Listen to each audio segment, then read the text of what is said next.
فيا حي يا قيوم يا الله ربنا إليك توسلنا بخير البرية يا حي يا قيوم يا الله ربنا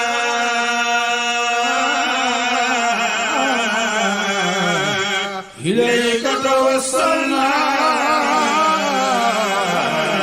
بخير البرية يا حي يا قيوم يا الله ربنا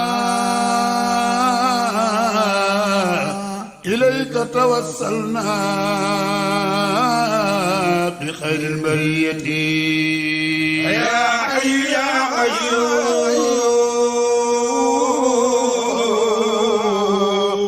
يا الله ربنا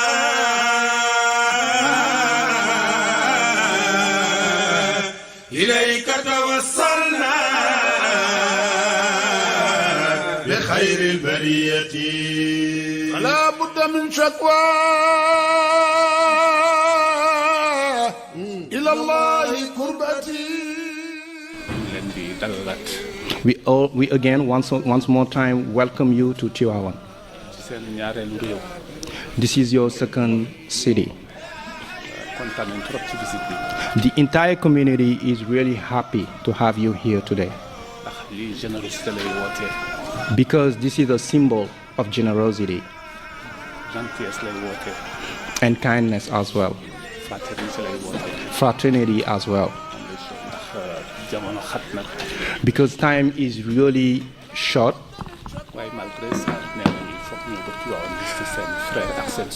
but you have enabled yourself to come here.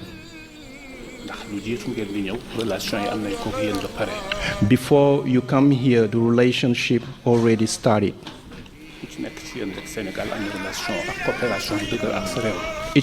Each country that is present here has a close relationship with Senegal.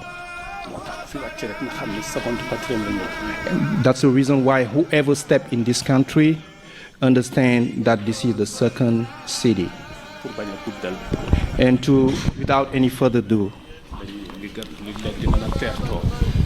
what we can really give you after we have opened our heart to welcome you in our eyes. And the exact word in Arabic is ala rasi wal ayn. Those who speak Arabic in this assembly will understand that. But the thing that we have that is really high in our eyes is the Quran. Is the Quran. And we're gonna hand over to Serigne Mustafa, who's gonna say some words from the Quran.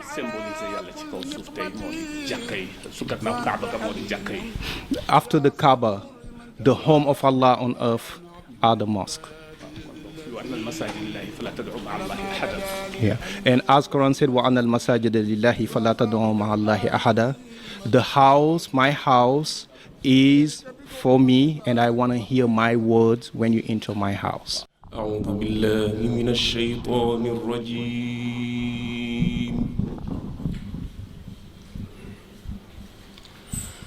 بسم الله الرحمن الرحيم. الحمد لله رب العالمين.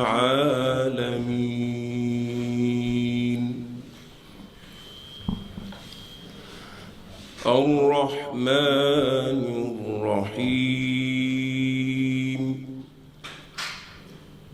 مالك يوم الدين. إياك نعبد وإياك نستعين. اهدنا الصراط المستقيم.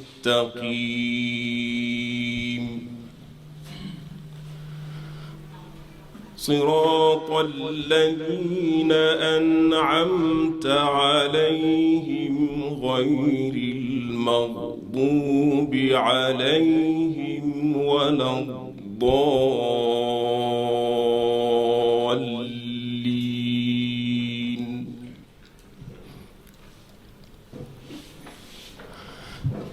آمن الرسول بما أنزل إليه من ربه والمؤمنون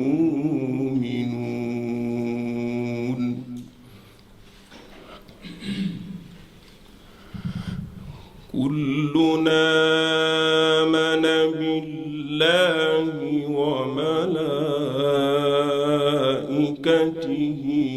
وكتبه ورسله لا نفرق بين أحد من رسله وقالوا سمعنا وأطعنا غفرانك ربنا وإليك المصير.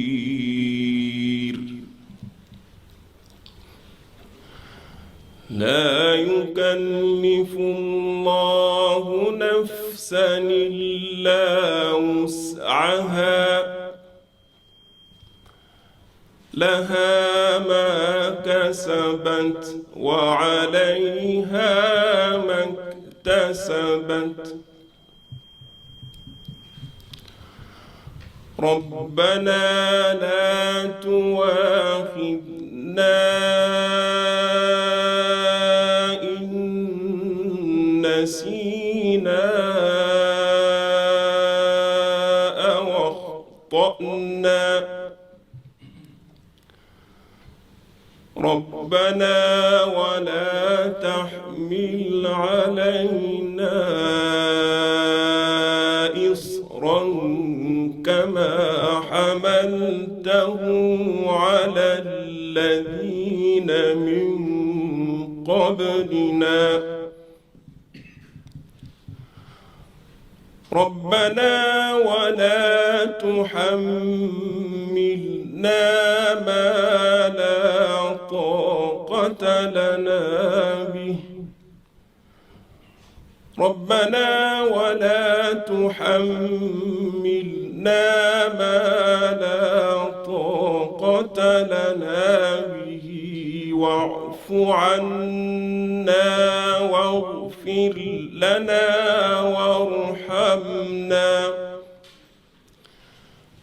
واعف عنا واغفر لنا وارحمنا أنت مولانا فانصرنا على القوم الكافرين صدق الله العظيم. So we're going to thank Colonel Robson and the entire team from the UK Embassy. Transmettre nos remerciements à Madame l'ambassadrice qui était déjà venue ici il y a 1 an ou 2 nous rendre visite. And we also thank the ambassador. This is not the first time that she's here, so this is the second time. So thank you, Mrs. Ambassador. Je rappelais juste que Tivaouane et la famille, c'est une maison de tolérance.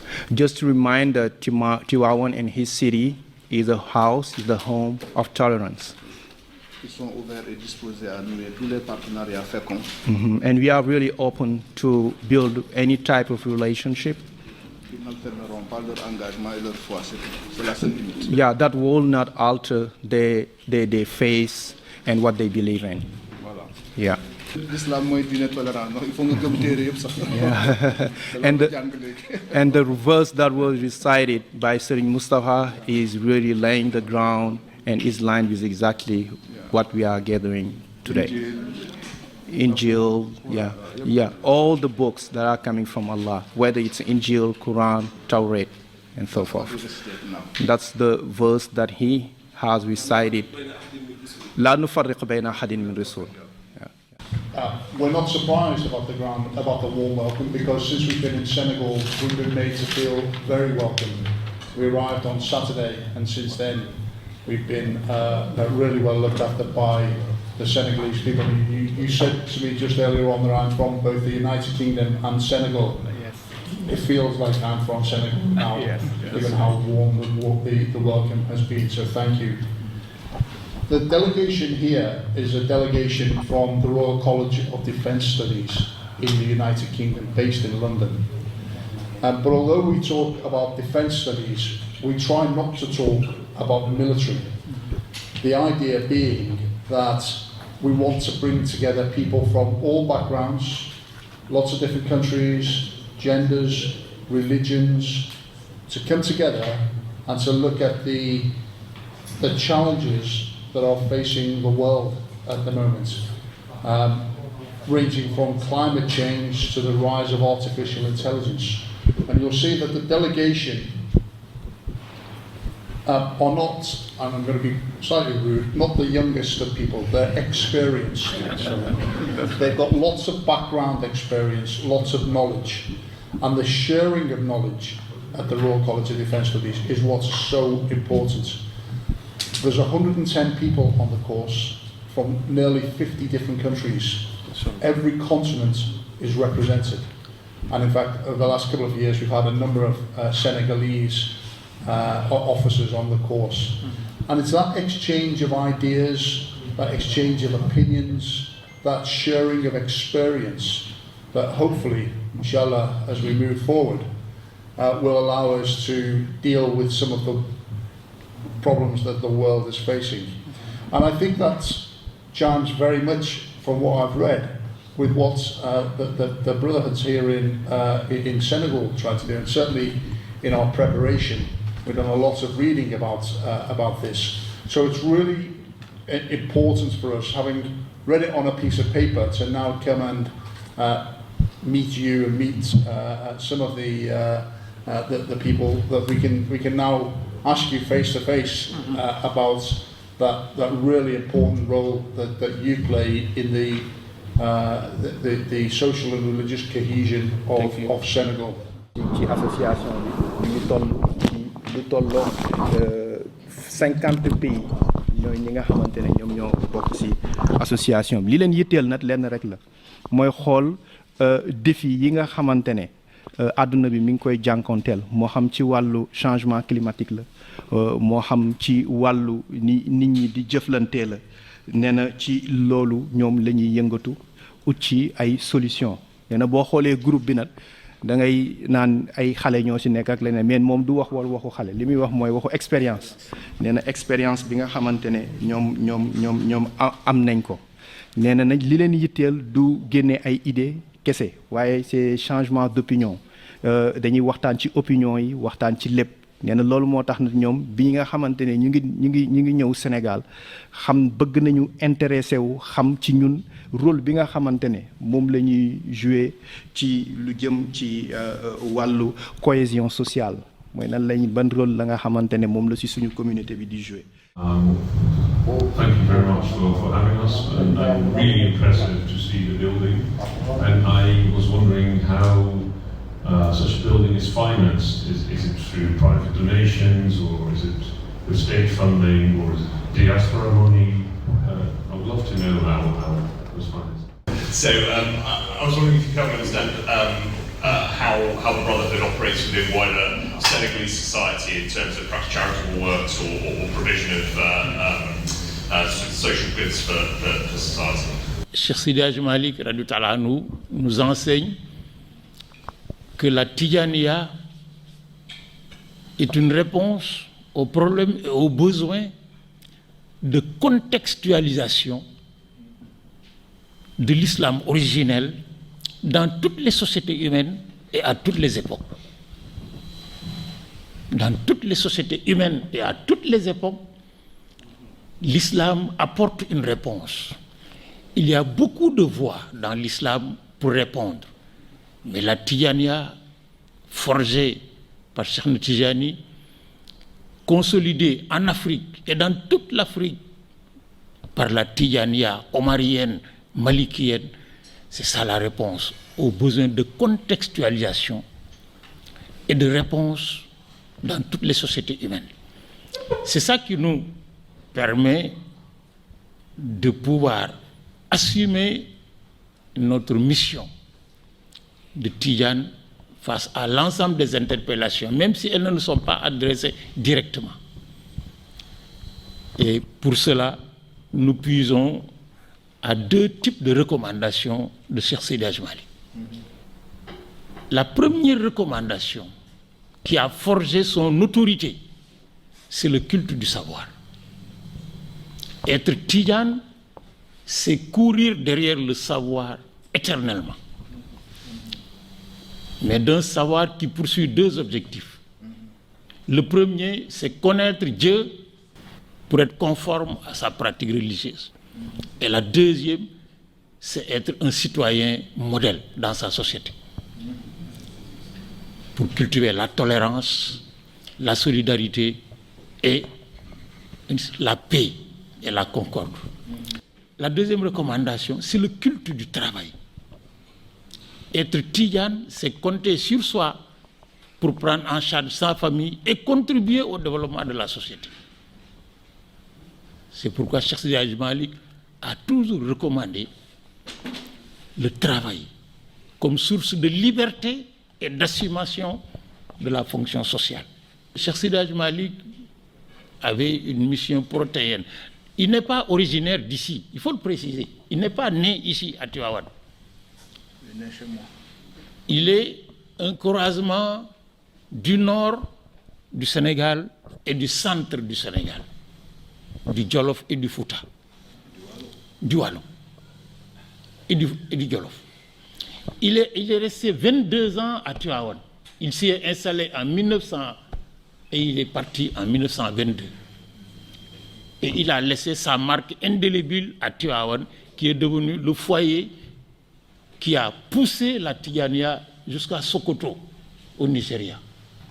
Il a créé, avant de venir à Tivaouane s'installer, un séminaire à l'intérieur des terres où, en 7 ans de présence, dans ce que nous pourrions appeler, Abdelaziz Kébé et moi, un laboratoire de recherche doctorale, il a formé entre 800 et 1500 personnes qu'on a étalées sur l'ensemble du Sénégal.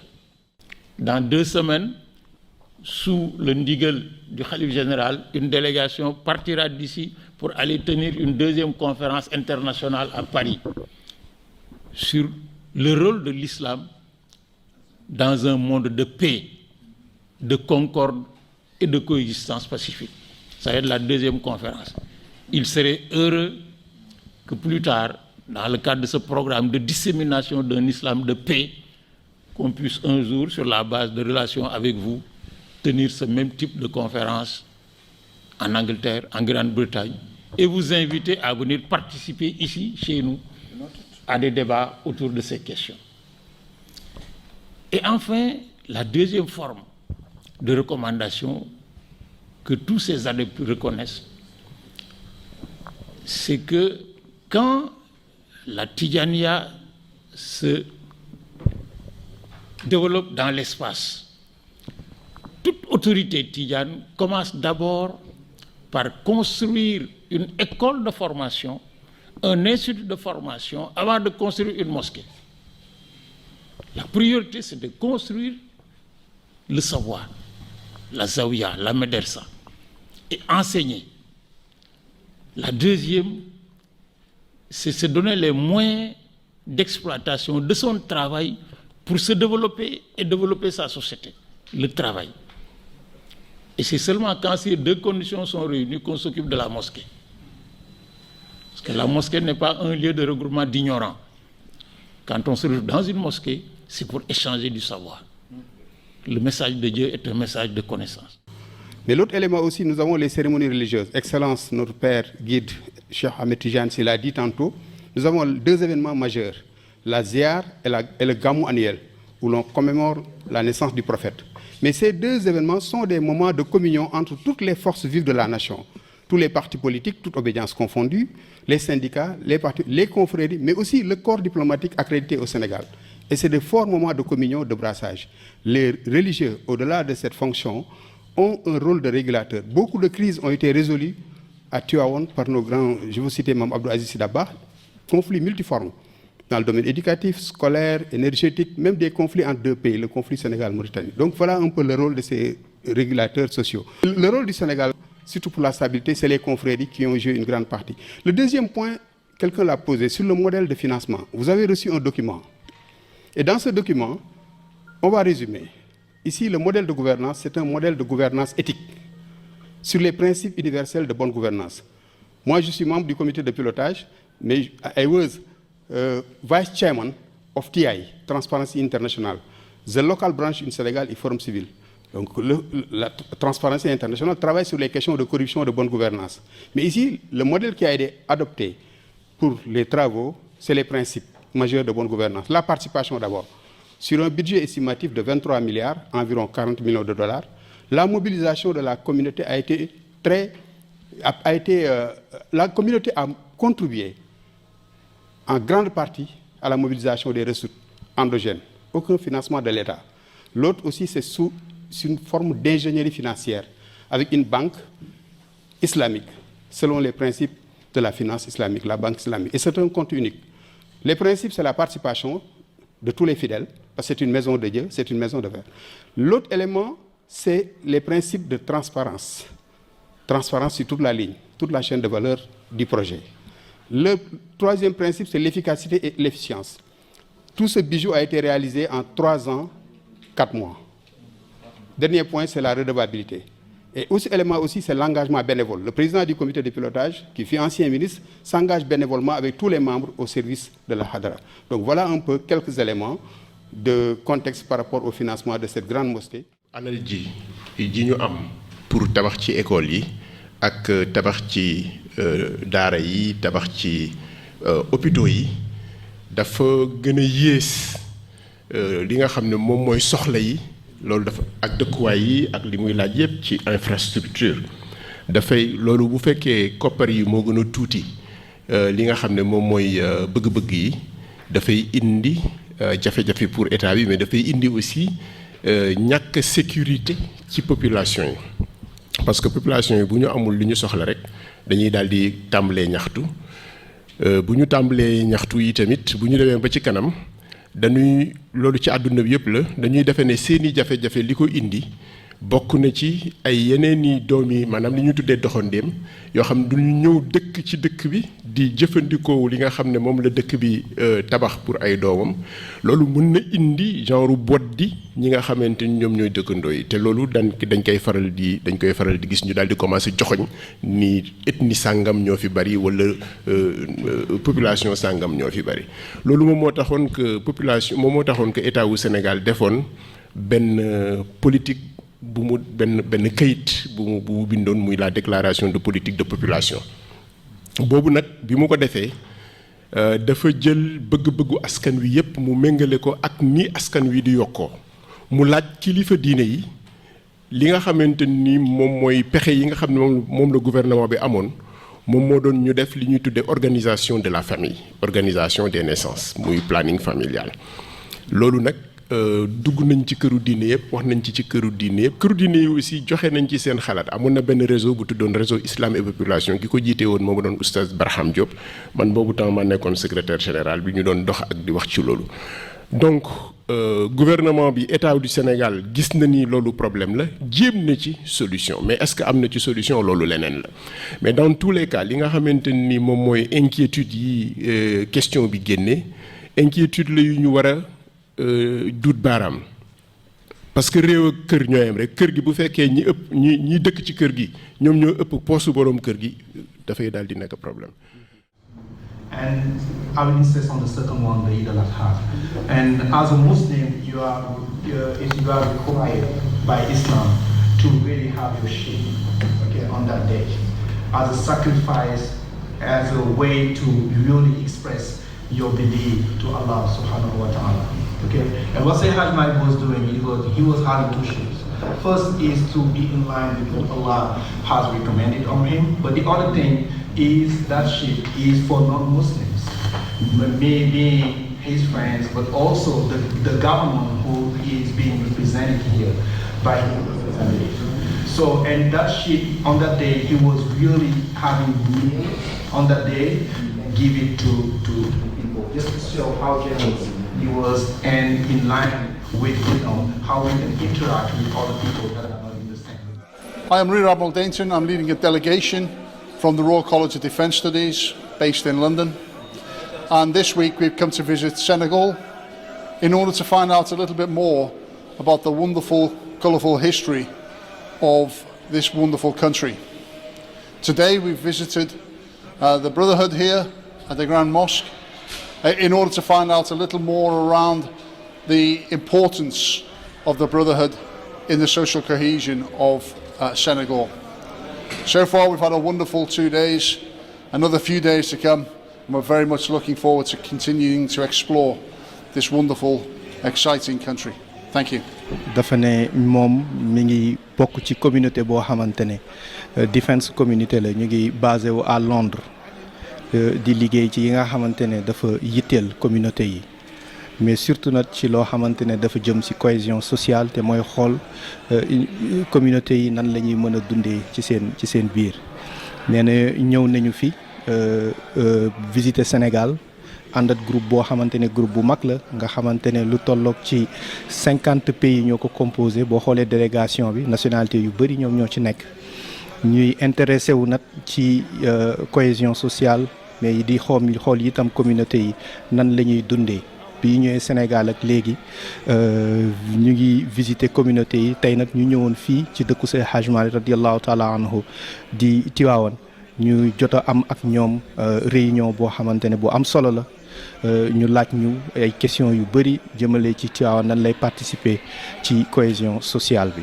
donc fa tabarakallahu ñu waxtaan ak ñoom ñu jël question yu bëri ci ñun fa tabarakallahu ñu am satisfaction ci daje ak njaboot ji daje ak communauté bi ñu waxtaan ak ñoom ci piste de collaboration yoo xamante ne war nañ ko mën a am ak ñoom donc daal am nañu satisfaction bu mat sëkk ci réunion ak question yi nga xamante ne jóg na fi di ay question yu am solo te yaakaar naa ne bu ñu delloo fa tabarakallahu li ñu bëggoon am nañ ko.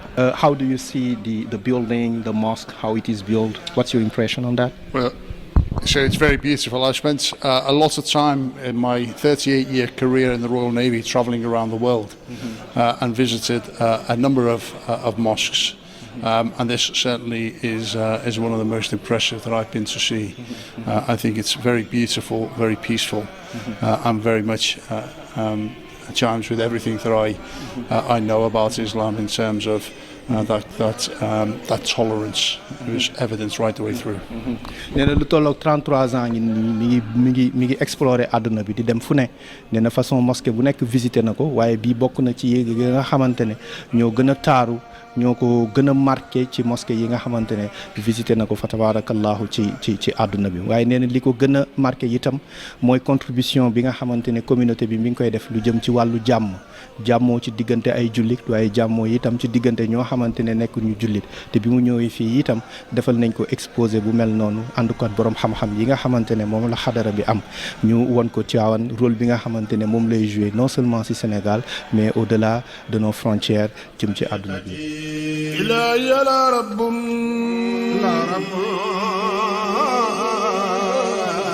سواك فيرتجى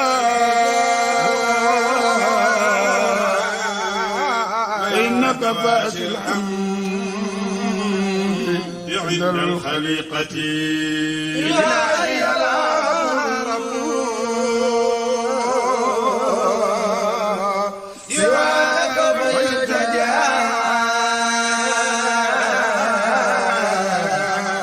فإنك فاش الحمد عند الخليقة وأنت إلهي باسم اليد في الندى وغير مضال يا إلهي بحكمتي